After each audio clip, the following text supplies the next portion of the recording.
Vladimir Putin's army is facing a catastrophic failure in the east as Russian forces were forced to retreat from KKE's most strategic railway junction.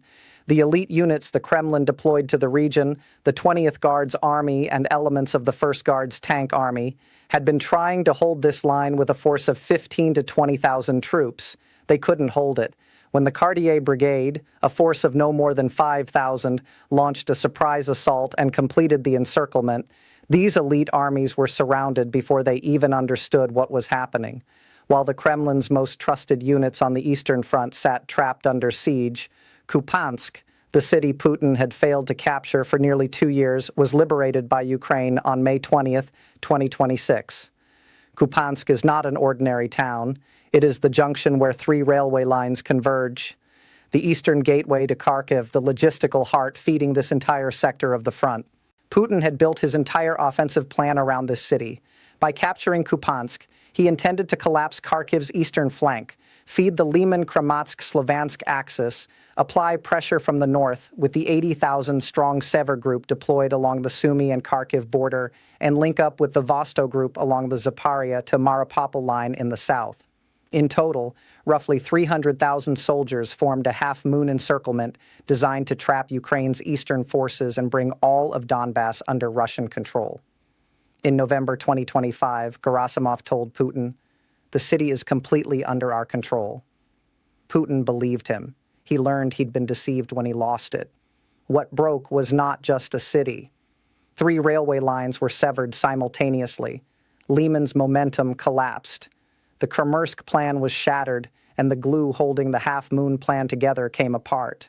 So how did Ukraine, outnumbered 3-1, pull this off? Ukraine didn't take Kupiansk head-on. It waited for Russia's reinforcement capacity to be ground down to 0.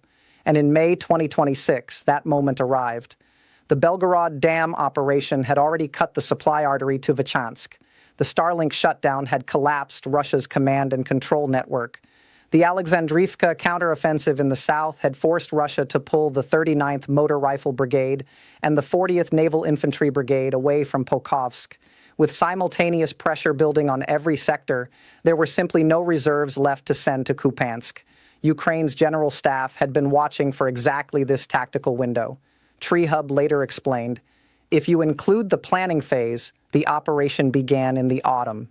While the Kremlin was claiming completely ours, the countermaneuver was already in motion. The Khartia Brigade moved first. In January, they crossed the frozen Oskol River and planted a Ukrainian flag on the city council building, the first crack in Russia's narrative from the ground. In February, Drahobov declared reliable control has been established. But the real blow came in May. The 10th Army Corps sealed off withdrawal routes on Osol's eastern bank. The Achilles Regiment identified and destroyed the underground industrial pipeline beneath the Osil that Russia had been using as a covert supply artery. 3 tons of explosives eliminated the last lifeline into the city. The final resistance ended in the basement of the Central District Hospital, neutralized with precision-guided munitions, micro-infiltration attempts, lone soldiers trying to enter through sewers and forest trails were detected and eliminated within minutes by thermal sensor FPV drones. Kupiansk's tactical perimeter was sealed. The key junction of a 300,000-soldier half-moon plan had fallen into Ukrainian hands. 2 years of offensive investment, thousands dead, hundreds of armored vehicles lost, the most elite brigades committed, rendered meaningless by a single operation. Because Kupiansk's fall was triggering a chain reaction, the Kyiv line, the Lyman line, the Svadova line, all 3 gained the potential to come under Ukrainian control. Actively using these lines requires fortifying the area and deepening defenses against Russian counterattacks. Ukraine isn't there yet, but Russia's capacity to resupply through these lines has effectively ended, and the impact on the front line became visible almost immediately. Russian units advancing toward Lyman experienced their first supply shortages in the second week of May. Russia had reached Lyman's northern and southern flanks by March, pushing as far as the main street in Droishva, increasing pressure on Stavki.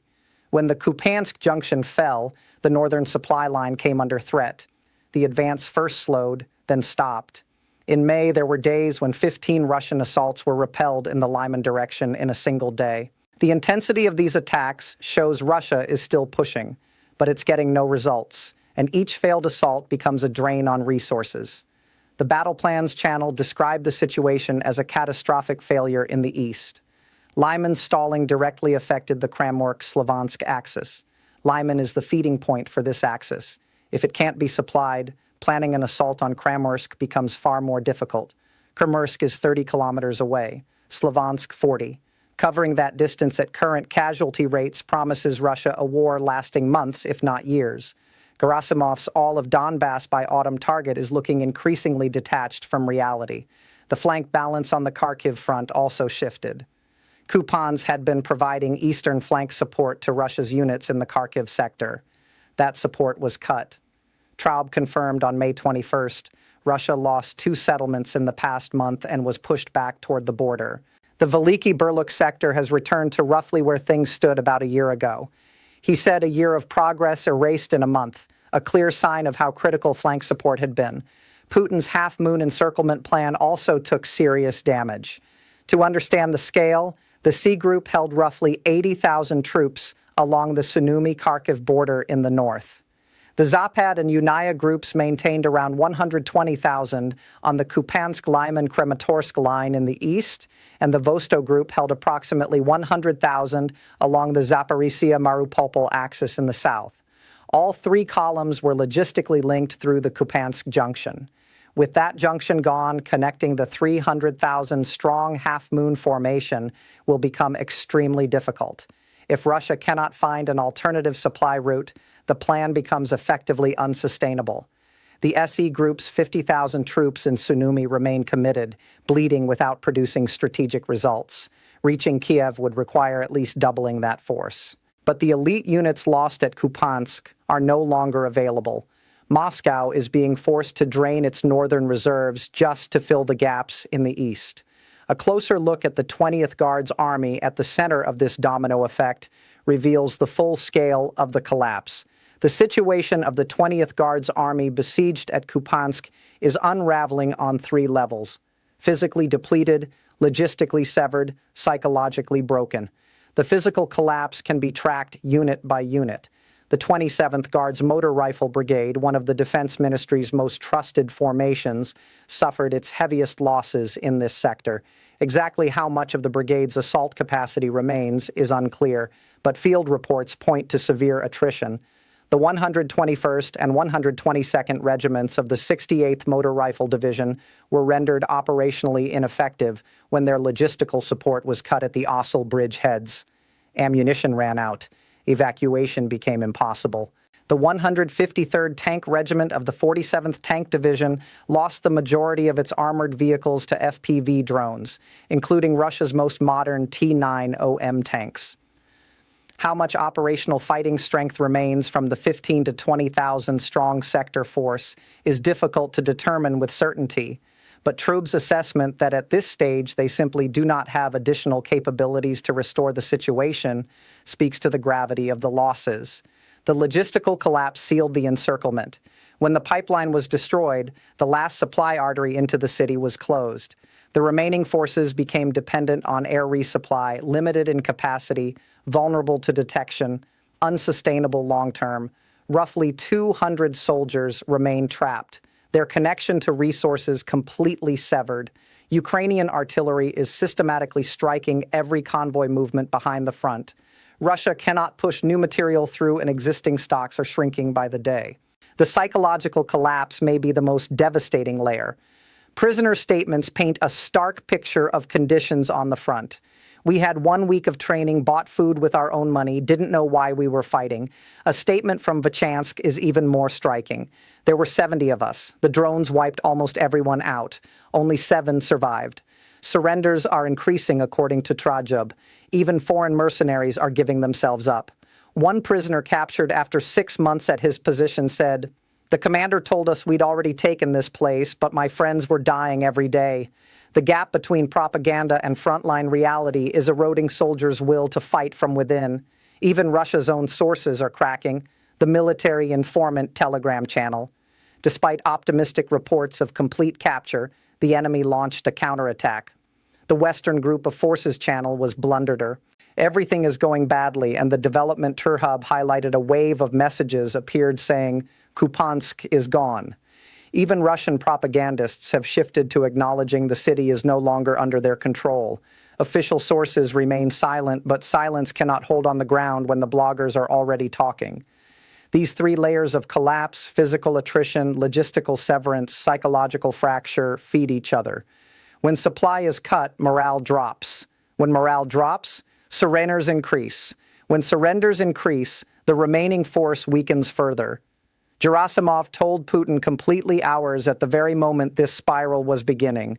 The same blindness that produced the 2024 Kursk surprise. Each repetition erodes trust further, and each yes, sir carries a heavier price. This picture shows what Russia lost. But looking at what Ukraine gained reveals where the balance is shifting. The liberation of Kupiansk gave Ukraine something more valuable than a city. It gave operational flexibility. Thousands of experienced soldiers who had been fighting in and around the city were freed up. The Khartia Brigade, the 10th Corps mechanized units, the Achilles Regiment's drone operators, forces specialized in urban combat, skilled in FPV coordination, hardened in night operations. Some of these units can now be shifted to the northern front. In military strategy, this is called the interior lines advantage. While Russia on the exterior must move forces hundreds of kilometers, Ukraine on interior lines can maneuver far more quickly. Ukrainian strength in the Chernihiv sector can potentially be reinforced to the 50 to 55,000 level, a significant deterrent against Russia's northern plans. However, the scope of this transfer depends on the General Staff's risk assessment. Completely emptying the Kupiansk sector is not an option because the possibility of a Russian counter-assault is always on the table. Siski made a critical statement on May 14th. Our offensive actions have surpassed Russian attacks. This points to an important threshold in the war's trajectory. Ukraine is beginning to shift from defensive reflex to offensive initiative.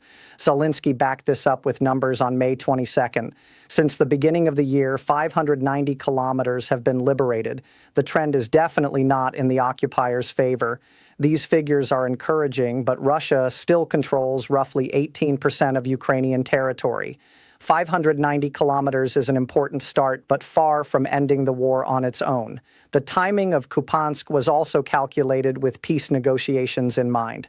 Russia had been trying to leverage a "we're making broad advances" narrative at the table. Kremlin advisor Ushakov had said openly, "Our military successes have helped make our foreign partners' assessments of peaceful solutions more favorable." The loss of Kupiansk seriously weakened that card, though. Russia still holds the DET control zone and numerical superiority as remaining leverage. The shift in control of 3 railway lines gives Ukraine the ability to increase pressure toward Lyman and complicate Russia's Donbass resupply. The infrastructure for transitioning from defense to offense is taking shape. Sustaining it is directly linked to Ukraine's manpower and the continuity of Western support.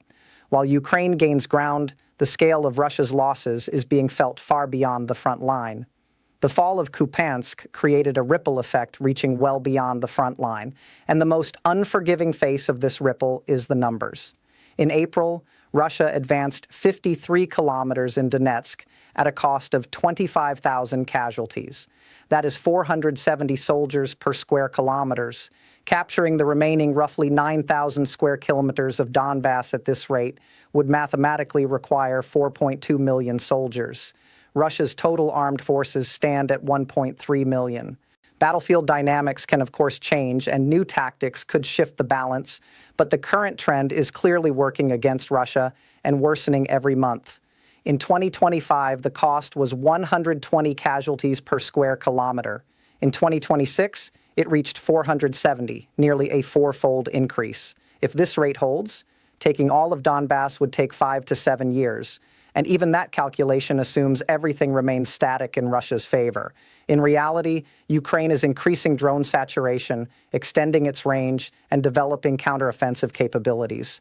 The math is working right now, and it's getting heavier against Russia with each passing day. The manpower balance confirms this math. According to Siersky, Russia has been unable to replace its losses for 5 consecutive months. In the first quarter of 2026, only 70,500 contracts were signed, but casualties in the same period were more than double that figure. The average soldier's lifespan is 58 days. The Guards brigades, T9OM, and experienced officers lost at Kupiansk are being replaced by soldiers with 1 to 3 weeks of training and zero combat experience. Russia is still numerically strong. Over 600,000 troops remain in the field. But the real combat capacity of this force is declining with every loss. In the first 19 days of May alone, Ukrainian drones struck 19,233 Russian soldiers. 90% of casualties are now drone-inflicted. Russia's analysis describes the zone extending 200 kilometers from the front line as an absolute death zone, where anything moving in the open is detected and destroyed. This zone is expanding every month. In the south, Azov's 1st Corps is conducting drone patrols 160 kilometers deep along the Mariupol roads. The land corridor is coming under fire control. The collapse visible at Kupiansk is manifesting in a different form in the south.